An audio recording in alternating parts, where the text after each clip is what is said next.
Bonjour à toutes et tous. Comment, comment allez-vous? J'espère le petit tableau artistique vous plaît, numérique. Alors, je lisais un article là justement sur le trou Devil Hall en anglais. Devil Halls. Le trou du diable. Alors, c'est un propriétaire qui a sur son terrain un trou. Il s'appelle Whiter. Et ce trou-là est là depuis la nuit des temps en fait. Depuis qu'il y a eu des peuples autochtones, bon, il est là. Alors c'est un trou qui fait environ 3 mètres de diamètre et qui est recouvert, qui est tapissé en fait de briques. Plein de briques, ça fait comme un puits si vous voulez. Et quand il a vu ça la première fois, enfin quand il avait eu le terrain, il n'avait pas fait attention, il était tout au fond de sa maison, enfin sa maison qui est. Enfin, c'est même pas. Sa maison n'est même pas là, je crois que c'est un terrain qui est à part, il me semble. Et donc, il voit ce truc, il dit, mais qu'est-ce que c'est que ce machin? Qu'est-ce que c'est que ce truc? Il regarde le truc et il dit, mais c'est quoi ce machin? Ça vient d'où ça, en fait? Pourquoi ça a été construit? Ou je sais pas comment vous expliquer, c'était là comme ça. Qu'est-ce que c'est que ce machin? Alors vous dites, bon, c'est peut-être un puits, hein, voilà, un puits. Il y a peut-être de l'eau au fond. Vous savez, quand c'est comme ça, on peut faire des tas de suppositions. En tout cas, c'est un mystère. Il y a un mystère, il y a quelque chose qui rôde autour de ce trou, en fait, si vous voulez.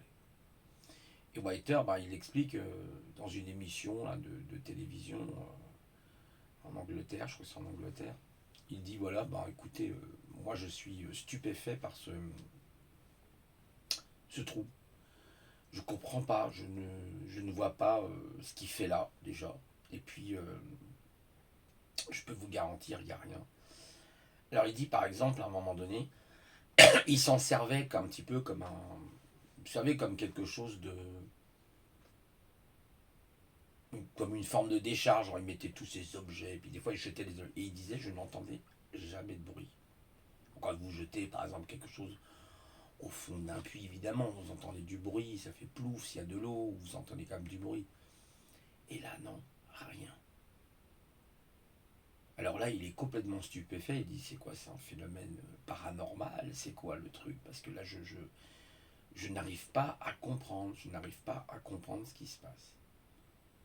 Et a priori, il a eu une idée à un moment donné, c'est de prendre une corde, enfin du fil en fait, avec un objet d'une livre à peu près, qu'il met au bout, et il le descend au fond du trou. Et en fait, il n'y a aucune limite. En fait, c'est comme si ce trou allait dans une autre dimension. Vous voyez? Comme si il y avait quelque chose qui. Il n'y a pas de dimension. Il n'y a pas de dimension, il n'y a pas de fond. C'est ce qu'on appelle un trou sans fond. Vous savez, c'est un peu comme le tonneau des Danaïdes, je crois. Par exemple, je vais vous donner un exemple.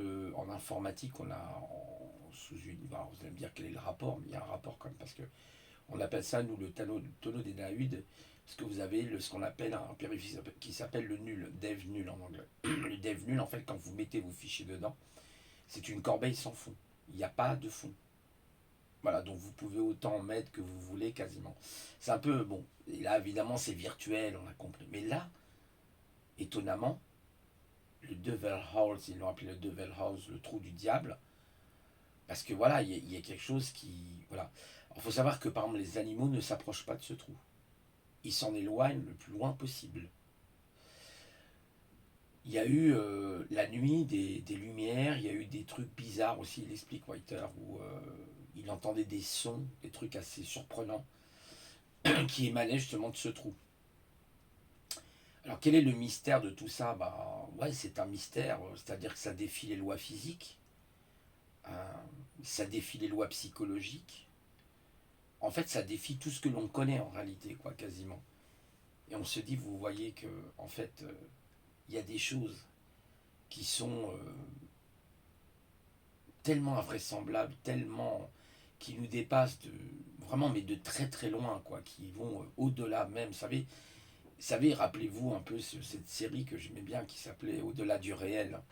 Rappelez-vous la quatrième dimension, au-delà du réel. N'essayez pas de régler le téléviseur, n'essayez pas de régler l'image et le son, car nous avons le contrôle. C'est nous qui avons le contrôle de tout cela. Donc si vous essayez de régler l'image et le son, ça ne servira à rien. Vous êtes dans un domaine que vous ne pouvez pas comprendre. Ça vous dépasse. Ça vous dépasse. Quand j'ai lu ça, je suis resté scotché parce que c'est vrai, c'est pas c'est vraiment une histoire vraie, hein, c'est pas une blague, hein. Et vous dites, mais il y a des phénomènes sur la planète, il y a d'autres phénomènes, hein. Vous avez les vortex, il existerait, il paraîtrait des vortex comme ça, hein. C'est incroyable. Et le trou du diable, ça vous fait vraiment des frissons. Alors j'avais lu il y a très longtemps un article aussi, je crois que c'était en Russie ou en Ukraine. Il me semble que c'était en Ukraine ou peut-être en Roumanie. Enfin bon, bref, c'était dans l'Est, enfin, de l'Europe. Et pareil, alors il y avait eu des ouvriers qui... En fait, il y a eu des travaux.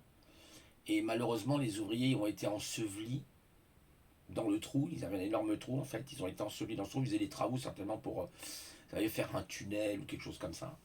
Et quelques temps après, il y a des gens qui ont entendu des cris. Ils se sont demandé, ouais, qu'est-ce qui se passe? Mais c'était des hurlements qui n'étaient tout sauf humains. C'était des hurlements tout sauf humains. Ça fait vraiment très très peur.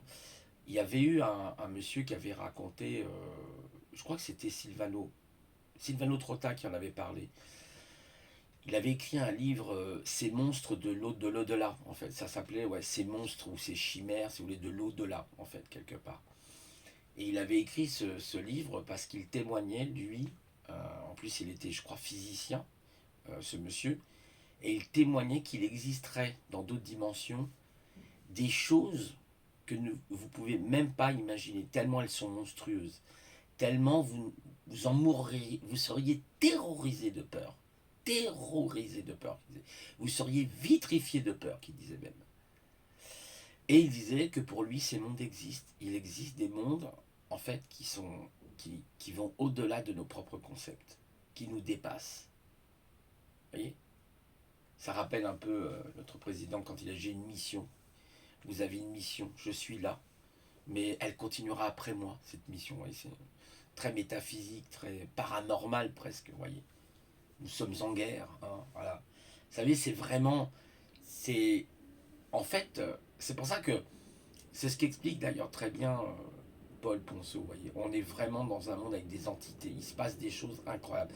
Et l'histoire du trou, là, du Devil Holtz, c'est vraiment quelque chose euh, époustouflant. Moi, quand j'ai lu ça, je suis... Waouh, j'ai dit, c'est quoi ce truc, quoi? Il y a des phénomènes sur Terre, des choses qui vont au-delà du réel, quoi. X-Files, la vérité est ailleurs, quoi. C'est vraiment au-delà du réel. Et moi, ça m'a vraiment mis des frissons dans le dos. Mais j'aime bien un peu les histoires comme ça, hein, vous savez, les histoires qui sortent du champ des connaissances de l'homme, qui dépassent l'homme, parce que l'homme se pense tellement... Il se pense tellement Dieu, il se prend pour un Dieu. Parce que même quand on regarde dans les mythologies, on voit tous ces dieux comme Thor, comme Odin, comme même Loki, le dieu de la malice. Loki, c'est le dieu de la malice. Ouais. Mais même l'homme, il est rien à côté de ses propres dieux, quoi. Vous voyez, c'est un rigolo s'il existe des civilisations. Il est lui rien, quoi. Et waouh, quand vous voyez ça, vous vous posez des questions. Attention à tout ce qui vient justement de l'au-delà, même de soi-disant civilisations là, pléiadiennes, qui viennent des Pléiades, plein d'amour. Mais qu'est-ce qui se cache derrière l'amour? Vous en savez rien. Peut-être la pire des monstruosités. Peut-être ces gens, ces êtres-là viennent, ces civilisations très évoluées, entre guillemets, mais qui sont pas là pour votre bien. Vous voyez, en fait, ouais, ça fait peur, quoi. Alors certains pourraient me répliquer, mais il y a très longtemps qu'ils auraient détruit la Terre. Oui, mais peut-être qu'ils la détruisent pas parce qu'ils en ont besoin, ils s'en servent un peu comme un jardin. Vous savez, il se dit, si jamais je la détruis, quand même, on n'aura pas d'autres planètes où elles sont beaucoup plus loin. Pour avoir des planètes comme la Terre, ça nous intéresse pas. On va exploiter cette Terre qui doivent se dire, on va exploiter ces humains qui sont dessus, voyez, pour pouvoir en profiter au maximum, parce que nous, on les dépasse, on les surpasse, ces petits rigolos. Ils se prennent pour des grands, mais nous, voilà, nous, on a des dimensions au-delà, on a des vortex, on a des trous, on a les trous du diable. Ils peuvent pas comprendre ce qui va leur arriver après leur mort pour certains d'entre eux. ils iront voir les portails de l'enfer. Vous voyez ce que je veux dire? Et c'est marqué le titre, hein, le portail de l'enfer. Donc l'enfer, ça vient du terme infirus. Hein, ça vient du terme le latin infirus, qui veut dire effectivement sous terre, infirus. Regardez, enfer, vous verrez. Ça vient du terme infirus, infirius, je crois, qui veut dire sous terre, en dessous. Et on sait hein, souvent comment il décrit justement dans les mythologies, dans les légendes, l'enfer. Tu brûleras éternellement pour le mal que tu as commis sur terre, alors toi tu brûleras éternellement. Et je me dis peut-être quelque part après tout, c'est une justice, peut-être après tout, pourquoi pas mes amis. Après tout c'est une justice de tous ces gens qui font du mal actuellement, qui sont en train de tuer des enfants, hein, qui sont en train de les violer, je suis désolé, qui sont en train de les sacrifier. Mais vous allez finir dans des conditions, mais que vous ne pouvez même pas imaginer pour vous. Ça sera la mort éternelle, ça sera la souffrance éternelle, que dis-je, dans les halls profondes du Devil House. Vous allez vraiment, mais vraiment, plus jamais vous. C'est fini, ça va être une terrible épreuve pour vous, qui n'en finira jamais.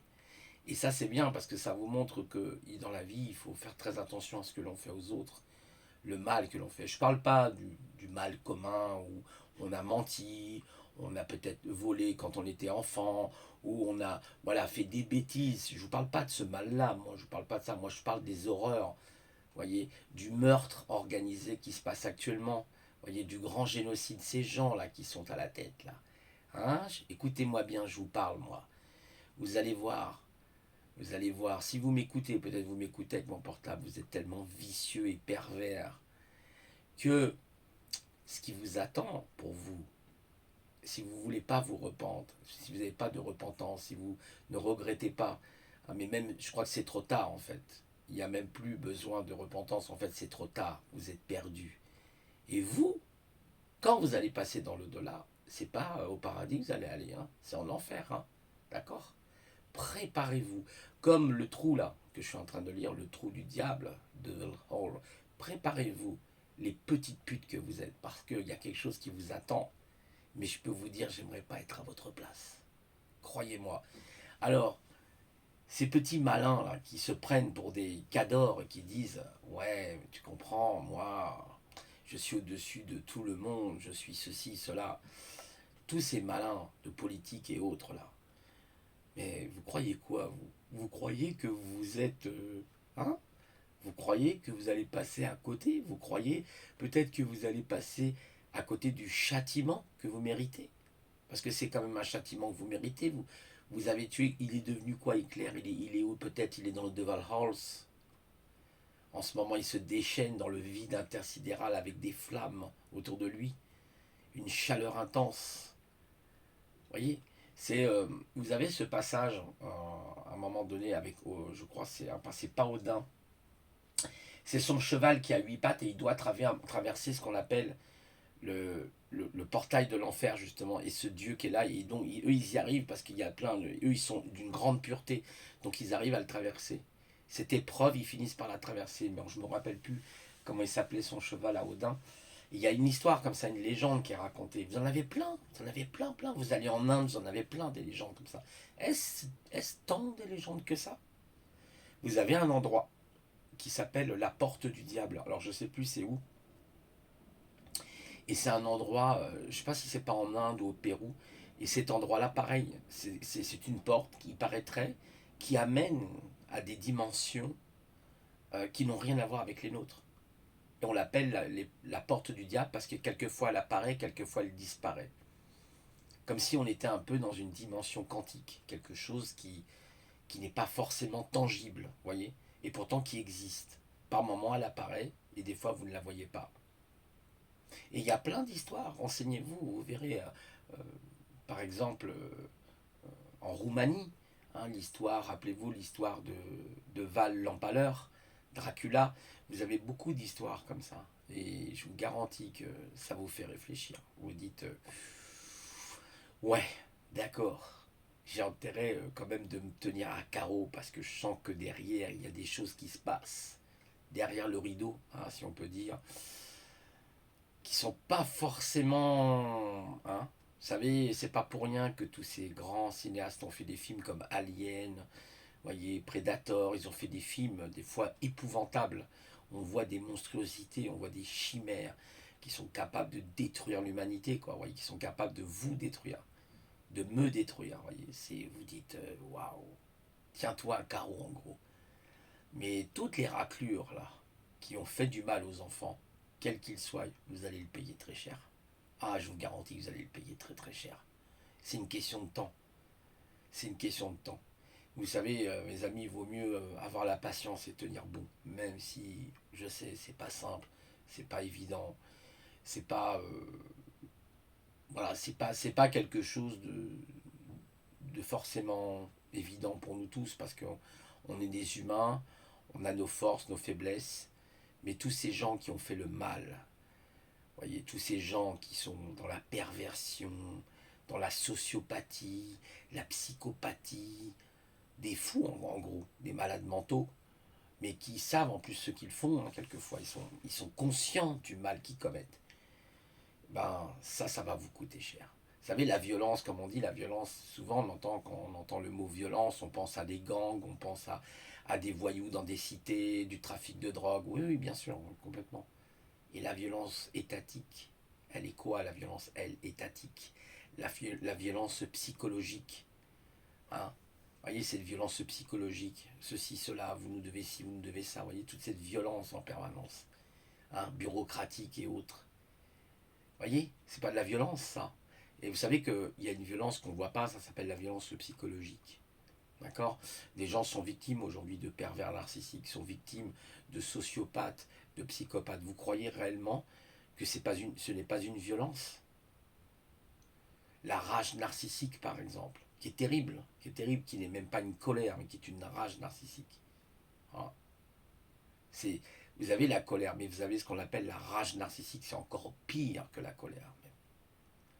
Donc vous voyez toute cette méchanceté qui est faite à la beauté, au vivant, à ce qui représente la lumière, ben ça va pas être simple hein, pour certains d'entre vous.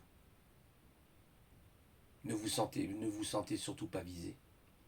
Donc le mal euh, que ces politiques font, ces politiques et le système en général, ces magouilleurs là de toutes sortes, ce Devil Horse vous attend. Ok, ok, guy, il vous attend.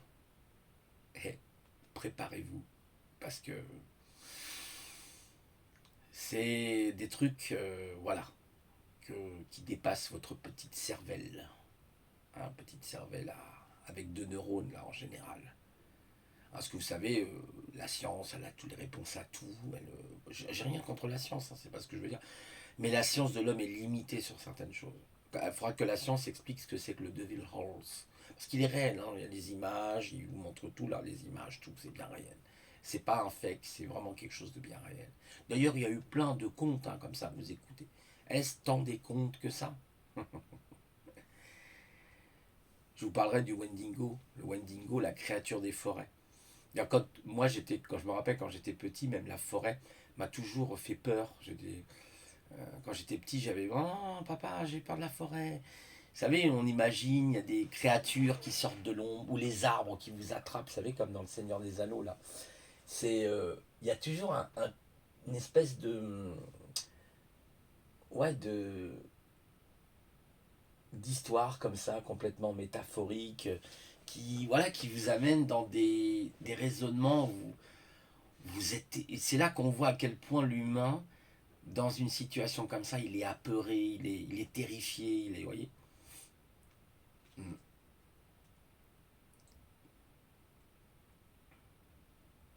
C'est pour ça qu'il faut développer l'humilité, parce que l'humilité, justement, c'est ce qui vous amène vers la voie de la sagesse, et l'humilité vous amène vers la voie de la raison, de l'intelligence, justement. L'humilité, c'est de dire quand je ne sais pas, je ne sais pas, quand je sais, je sais. Voilà. Là, moi, je dois commencer. Hein, alors, je vais vous parler d'autre chose. Là, du coup, je vais changer de sujet, vous parler un peu d'actualité. Enfin, d'actualité, non, c'est plus par rapport à ma session là. En fait, je pensais que c'était le 5. A priori, ça m'a pas l'air d'être le 5 parce que j'ai renvoyé un message Heureusement, j'ai renvoyé un message, j'ai eu une réponse. Oui, ça serait, je crois que je fais partie de la session 19-10. Donc ça serait plutôt le 19. Bon, ceci dit, ça m'étonnait que c'était aussi le 4 ou le 5, parce que je me dis, ouh, ça me paraît un peu juste quand même. Voilà, parce que le temps qu'ils prennent les enregistrements. Donc voilà, j'ai bien été, effectivement, c'est confirmé, bien accepté pour la formation. Que je commence un petit peu, là, je prends un petit peu les devants. Donc voilà, donc la formation pour le développement web, c'est très intéressant de rien avoir sur une page web. Vous savez, quand vous êtes avec un onglet, tout est vide. Puis là, vous avez mis des photos, vous avez mis du son, de la vidéo, de l'animation avec CSS. Vous voyez, c'est la magie, c'est ça qui est extraordinaire. Et là, vous voyez votre truc, vous dites waouh. Hier, je faisais des tests, par exemple, je mettais des photos, j'ai dit waouh, c'est génial, waouh. Alors, vous avez une balise qui s'appelle en HTML, vous connaissez pour ceux qui font du développement, hein, IMG, voilà, et puis ça vous donne le SRC égal, donc vous mettez le chemin de la photo que vous voulez qui soit appliquée sur votre page. Puis après, vous avez le wide pour les largeurs de la photo, vous avez le alt pour mettre un titre, alt égale par exemple photo, voilà par exemple, photo 1, photo 2 ou paysage, ce que vous voulez, enfin c'est à vous après de voir. Mais il y a tellement, mais tellement, tellement de possibilités, c'est infini les possibilités, sans compter que les langages ils évoluent, les techniques elles évoluent aussi, parce que en fait le plus difficile dans la conception d'une page web, c'est pas tant d'écrire le code à la limite. Vous pouvez écrire du code pas n'importe comment, mais pas très bien codé, vous voyez, enfin, qui est pas très propre. Et puis vous allez avoir, oui, une page, ok, ouais, regarde, t'as vu, j'ai fait, oui, mais est-ce qu'elle est construite intelligemment, ta page? C'est-à-dire, est-ce que la navigation, elle est aisée, par exemple? Est-ce qu'il y a des animations? Est-ce que tu as mis trop, par exemple, si trop ou pas assez? Des fois, vous avez des pages web, pour moi, elles sont trop chargées, c'est trop fouillis. Par exemple, vous voyez, vous en avez d'autres, elles ne le sont pas assez. Il manque un peu de. Vous savez, c'est comme si vous aviez un vase et que vous mettiez qu'une fleur ou deux. Alors que vous pouvez en mettre encore deux autres. Vous voyez, c'est pour ça que vous avez plusieurs métiers. Vous avez par exemple le web designer. Le web designer, c'est celui qui va travailler sur Photoshop, sur des logiciels de photo, de retouche d'images comme Photoshop, GIMP ou bien d'autres, qui lui va s'occuper justement de ce côté design, voyez, du web. Vous en avez, ils sont dans le marketing. Bah oui, parce que un site, imaginez un site de boutique en ligne, il faut vendre les produits, donc il faut du marketing. Il faut aussi des trucs comme ça. Alors vous allez me répondre là, oui, mais c'est le monde matérialiste. Oui, bon, ok, d'accord, c'est comme ça, c'est un fait, il faut faire avec pour le moment. Et après, vous avez le directeur des projets web. Vous avez ce qu'on appelle, après, quand vous avez même une certaine expérience, vous pouvez même devenir directeur d'un. Donc c'est pas mal. Pour ceux qui veulent faire carrière, bon, ça sera sûrement pas mon cas. Moi, c'est plus une forme de curiosité. Après, travailler, je sais pas, on va voir, parce que avec ce qui se passe en ce moment, j'ai pas envie vous voyez, de la potion magique, là. Ça m'intéresse pas trop.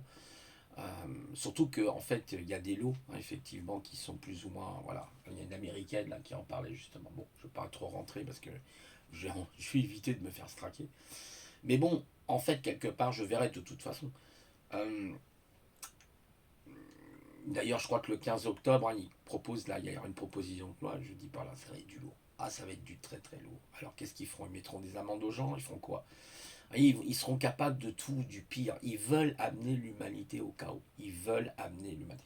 Pour mettre en place le grand reset, Great Reset de monsieur justement Klaus Schwab, de toute sa clique, hein, et puis l'industrie 4.0, enfin l'après, c'est même plus une industrie 4.0, c'est carrément, là on est dans le monde du robot, dans le monde de l'intelligence artificielle, on y est déjà, bah, alors là on y sera encore plus, dans le monde des drones, hein, vous serez surveillé, il y a une loi là qui est passée il n'y a pas longtemps, il paraît que maintenant les policiers ont l'autorisation d'utiliser des drones. Alors j'ai appris quelque chose par Oneuf, je remercie beaucoup Oneuf de m'avoir apporté cette information très importante justement. Si le drone est en dessous de 15 mètres, d'après ce que j'ai compris, ben, il est hors la loi et vous pouvez prendre en fait le fusil à pompe ou le fusil, la carabine à plomb et boum boum. Par contre, s'il est au-dessus de 15 mètres, non, vous ne pouvez rien faire. Au-dessus de 15 mètres, ils sont dans la zone de vol, si vous voulez. Je ne savais pas, vous voyez, comme quoi il faut connaître les lois. Alors, ben, on peut remercier Oneuf de ce petit renseignement, sympa, merci à lui. On-Off, qui est une personne que j'aime bien, j'apprécie, je trouve que c'est quelqu'un de très libre, très... c'est pas pour lui mettre, lui passer le shampoing sur la tête, hein, c'est pas ça du tout. Mais j'aime bien son côté liberté, j'aime bien les gens comme ça. Vous voyez, ce côté, j'aurais bien voulu être comme ça quelque part. Vous voyez, il a son petit côté hein, très indépendant, il a son camping-car, vous voyez, il peut voyager un peu partout. Ah, c'est bien, c'est... Puis il s'intéresse au vert, vous voyez, au jardin. Puis il est curieux, il s'intéresse à plein de choses, il est très curieux. On avait parlé de l'art du mio à un moment donné ensemble, je me rappelle, de des montages. Il a fait des montages, vous verriez les trucs qu'il a fait, c'est impressionnant, très intelligent, Neuf. Je soupçonne peut-être une survenance, je pense même oui, parce que par contre, bon, c'est vrai, comme il dit, j'ai pas trop l'art de l'expression, mais on a tous nos talents, Neuf. On n'est pas là pour se juger, on n'est pas là pour juger les gens, on est là pour être nous-mêmes. Vous savez, vous avez des gens qui parlent peu, mais ils font des choses incroyables. Vous regardez toutes les réalisations qu'ils font, vous vous dites waouh, c'est incroyable. Ah oui, on n'entend pas souvent cette personne, mais quand elle fait une capsule, une vidéo, elle nous montre tout ce qu'elle a fait, ou elle nous montre en direct, vous voyez ce que je veux dire. Vous dites c'est génial. Et il y en a d'autres, ils ont plutôt la rhétorique, voilà, l'art de la rhétorique, de la philosophie. Il faut de tout. Bon, comme on dit, il paraîtrait qu'il faut tout pour faire un monde. Hein. Il faut peut-être aussi des abrutis. Hein, voilà. Il faut aussi peut-être des abrutis, que voulez-vous, c'est comme ça, on ne peut pas faire autrement. C'est comme dans la nature, ben voilà, il y a peut-être des espèces qui sont plus rebutantes que d'autres, et d'autres qui sont plus attirantes. Voilà. Moi personnellement, les fourmis, je les aime bien quand elles sont seules, mais quand elles sont nombreuses, je les aime pas trop, hein, par exemple. Hein. La fourmi qui est un... Moi je pense qui est l'insecte, alors je ne sais pas si c'est vraiment de la famille des insectes, du coup l'araignée, pas l'araignée, ce que je dis, la fourmi. La fourmi est, pour moi, hein, sur toute la Terre, d'abord la fourmi a des millions d'années, elle est, il est l'insecte, elle est l'insecte, ou je ne sais pas, c'est pas un insecte en fait, c'est autre chose. Il me semble que ça porte un autre nom, la fourmi. Bon bref, la fourmi, c'est la plus puissante. Je ne sais pas si vous avez déjà vu les ravages que font les fourmis d'Argentine. Actuellement, en France, on a beaucoup, je crois, de zones comme ça. Elles déboissent tout. Elles détruisent toutes les autres espèces. La fourmi, il n'y a rien qui l'arrête. Rien. Et c'est d'une malignité, d'une intelligence quand elles sont en groupe qui est phénoménale. Oui, vous prenez une fourmi toute seule, oui. Mais mettez 100 fourmis. Vous mettez un petit... un espèce d'aquarium, là. Et mettez 100 fourmis. Vous allez voir. Alors surtout les fourmis d'Argentine, alors celles-là, elles sont très malignes, elles sont petites, elles ont le dos, alors pourquoi on les appelle, je crois, argentines, parce qu'elles ont le dos un petit peu argenté, il y a une petite tache, de rien du tout. Mais les soldats sont redoutables, redoutables, elles ont des mandibules, elles peuvent littéralement bouffer toutes les grosses fourmis, déjà, ce sont des combattantes incroyables, les fourmis d'Argentine, je pense que ce sont les pires. Il y a les fourmis de feu aussi, je crois, en Afrique. La fourmi, franchement, c'est la plus résistante, elle résiste aux radiations, elle résiste à tout. Regardez, la fourmi, elle est encore là. Elle a des millions. Quand j'entends les gens qui disent que l'Homo sapiens a des millions d'années, mais faites-moi rigoler, quoi. Faites-moi rire, là. Vous me faites vraiment rire, les gens. Allez voir les travaux de Bled. Arrêtez de dire des conneries.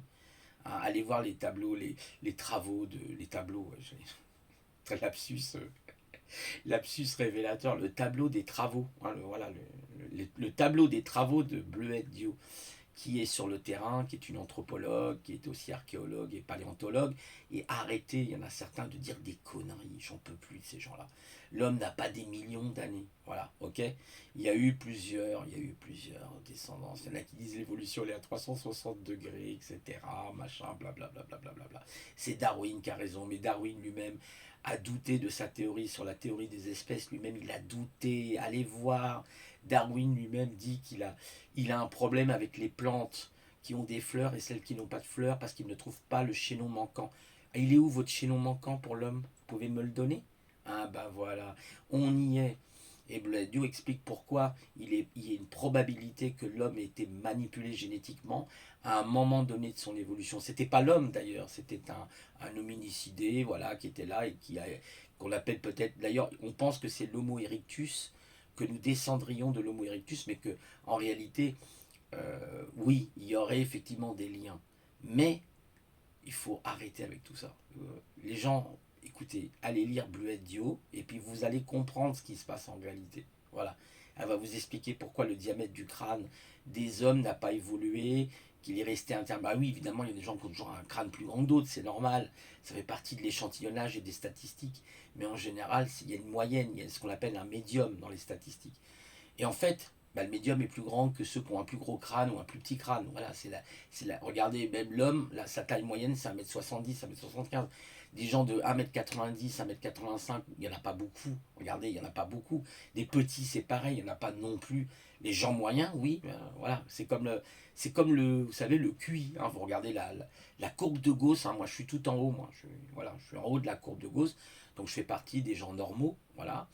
Et, euh, et voilà, j'ai pas de. C'est normal, donc je fais partie des gens de taille moyenne, voilà. Et puis ceux qui sont très grands sont généralement très intelligents, voilà. Donc vous voyez, tout est en proportion. Hein. Donc en réalité, là je rigole, hein, je déconne quand je dis ça. Ça avait des petits intelligents aussi quand même. Non, non. Non mais en fait, pour revenir un peu plus sérieusement à notre sujet, en fait c'est ça qu'il faut comprendre. Voilà. Il faut arrêter de gober toutes les conneries que racontent certains sur les réseaux sociaux, des gens qui veulent jouer les scientifiques, qui ne sont ni anthropologues, ni paléontologues, ni archéologues. Taisez-vous quand vous ne connaissez pas quelque chose, on se tait. Moi, je ne connais pas quelque chose, je dis rien. Et ça, vous savez, c'est typique du pervers narcissique. De vouloir, alors vous en avez là, par exemple, ils connaissent tout. Ils sont prêtres, ils sont bouddhistes, ils sont spécialistes d'OVNI, ils sont spécialistes de plein de choses. Mais vous dites, mais le mec, waouh, c'est impressionnant, quoi. Même moi, j'ose pas. C'est vrai que j'ai par exemple des connaissances, parce que je suis très curieux. J'ai toujours eu cette curiosité insatiable. Toujours vouloir connaître les choses. Mais pas pour expliquer je vous dépasse, pas du tout. C'est plus dans un sens de partage, dans un sens fusionnel, relationnel, dans un sens où vous allez aussi m'apporter quelque chose. Même le peu de connaissances, peut-être que vous avez dans le domaine que je vais parler, mais vous en aurez peut-être plus dans d'autres domaines, vous comprenez? On est tous complémentaires. Alors évidemment, je ne parle pas des gens, voilà, après, bon, moi c'est vrai, honnêtement, je vous le dis honnêtement, je suis franc, je m'ennuie avec, bon, des fois je m'ennuie avec certaines personnes et je suis obligé de porter un faux self. Et ça, c'est vraiment très problématique. Parce que du coup, je suis obligé de me mettre au niveau des gens. Et ça, c'est très, très problématique. C'est peut-être pour ça que j'ai choisi un peu la voie des développeurs en info. Pourquoi? Parce que les gars que je connais en développement, ils ont cet esprit très éveillé, très cartésien, très. Vous voyez, ils ont un côté très logique, que j'aime bien. J'aime bien ce côté. Il ne faut pas que ça. Hein. Je pense qu'il faut être aussi un artiste. Il nous faut de tout. Il nous faut des artistes pour nous faire rêver, par exemple. Il nous faut des artistes pour la chanson. J'écoutais la Michel Delpech. Oh là là, qu'est-ce qu'il chantait bien. Il y avait une émission là sur lui, ça m'a touché quoi. Voilà, vous voyez, il faut des artistes, il faut des peintres, il faut des chanteurs, il faut des poètes, il faut de tout. Mais il faut aussi des intellectuels. Voilà, il faut des gens qui soient intelligents, qui ont une certaine connaissance des choses. Il faut des bricoleurs, il faut des génies de la main. Regardez vous avez des gens qui ont des talents incroyables. Voyez, vous prenez Rodin, hein, le penseur de Rodin, regardez quand il a taillé son buste. Hein, voyez tous les bustes, il faut avoir quand même une intelligence de la main, du cerveau.